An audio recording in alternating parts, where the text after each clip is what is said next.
job openings than unemployed workers to fill them. Check it out. This is according to the Labor Department. 6.7 million job openings versus 6.35 million unemployed individuals.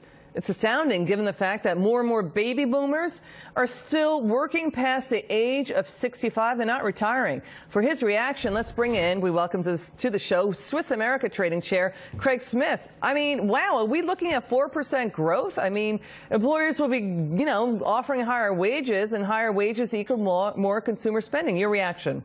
No, you're right, Liz. And look, the Atlanta Fed the other day said we could see 4% growth.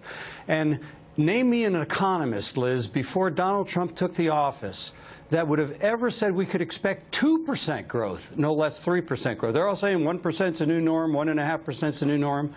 So now with these numbers that are coming out, Liz, when we have more jobs and we have people to fill them, which is the first time since 2000 when we track the number, and of course if you look, it's actually all the way back to 1970 if you look at the data. This is unbelievable. Wages are going to start increasing. People are going back to work. The confidence that this president has brought back to this economy and to the average American is unprecedented. And I don't think he's getting nearly the recognition he deserves. And we were joking about it in this studio just before we went on. If he walked across the Potomac River tomorrow, they claim he doesn't know how to swim, Liz. Yeah. This president has been a great president to bring confidence back to these markets. We haven't seen 4% growth in 18 years, Craig. Here's the other thing that's happening. House Minority Leader Nancy Pelosi, she's in a permanent state of outrage. She wants to be House Speaker again, so Trump can't do anything right. But she's saying now that the tax cuts responsible for all this growth. She's saying that's why Social Security is in trouble and going bankrupt. Your reaction? In all due respect to Ms. Pelosi, she really should retire.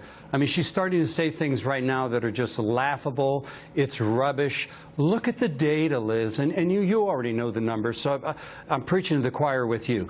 But when we started Social Security, when we actually started taking the taxes out in 1937, it was signed in 35.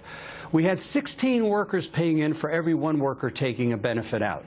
Today we're down to 2.8 workers paying for one recipient of benefits. Yeah. Social Security needs huge reforms. And I have a simple question. If the tax cuts did that, and last quarter we had record revenues, then why in the world is anybody hurting? The answer is the politicians spend too much money in a lot of areas that we don't need to be spending money in. People have known that Social Security has been in trouble since Reagan was in office, and Democrats and Republicans have been, it's basically the house has been the house is on fire, and they're still smoking in bed. I mean, everybody knows Social Security. I don't know why you can blame tax cuts. It doesn't square. Let's get to this story. White House counselor Kellyanne Conway today having a big fight with CNN, saying, you know what, you guys are missing the story, and it's hurting your ratings. Let's take a listen. This is about job growth. Watch. I'm not talking about the economy because I'm on CNN, and you don't talk about the economy. Talk about the economy. Yeah, I'd like to. Look, no, we did the jobs numbers when they came in. We had Stephen Moore, the economic advisor to the campaign, on to talk about how good those numbers were. He's a smart guy, and I'm glad you had him on. But you should be, respectfully, you should have screaming graphics about lowest unemployment rate ever for African Americans, for Hispanics, for teens ever, or within the last 18 or 19 years. For women, respectfully, I don't think this has helped CNN. Your ratings are way down. This isn't. Because you know what? Excuse me. No, I know I hit a nerve there, John. But let's be fair. You like to say lie and the president Sarah in the same sentence. Excuse me. This is not benefiting you. You're not getting new viewers who want to hear this junk and this bunk. Your reaction, Craig? That is such an unfair fight, but it makes for great television. I mean, it's not fair to put Kellyanne Conway up against the people at CNN. It makes them look even more foolish than they already are. I mean, look, presidents don't create jobs, they don't destroy jobs. Presidents create environments in which job growth can occur or job growth can contract as a direct result of people getting scared about their investments.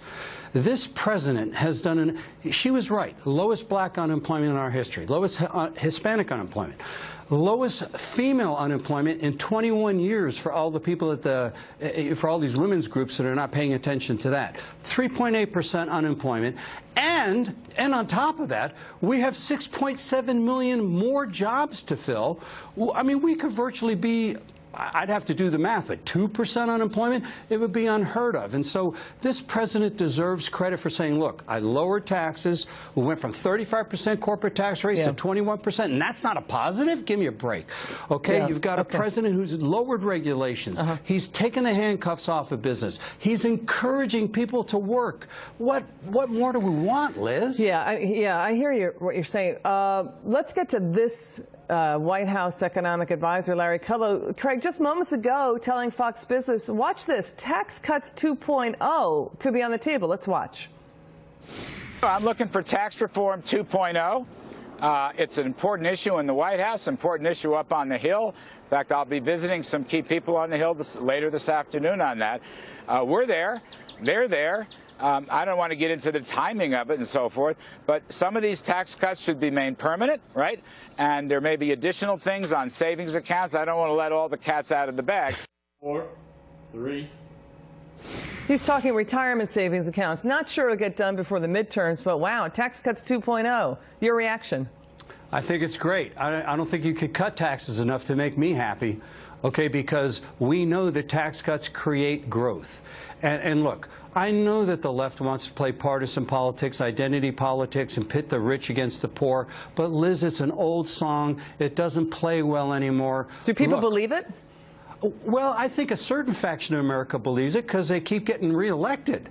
But if you look at the data, and anybody that has a whiff of common sense right now sees a different America today than they saw in 2015. And they know it's not about classes or anything like that. It's about strivers. Craig Smith, it's great to see you. Sorry we're up against the break. We'd love to have you back on. Come back soon. Great stuff.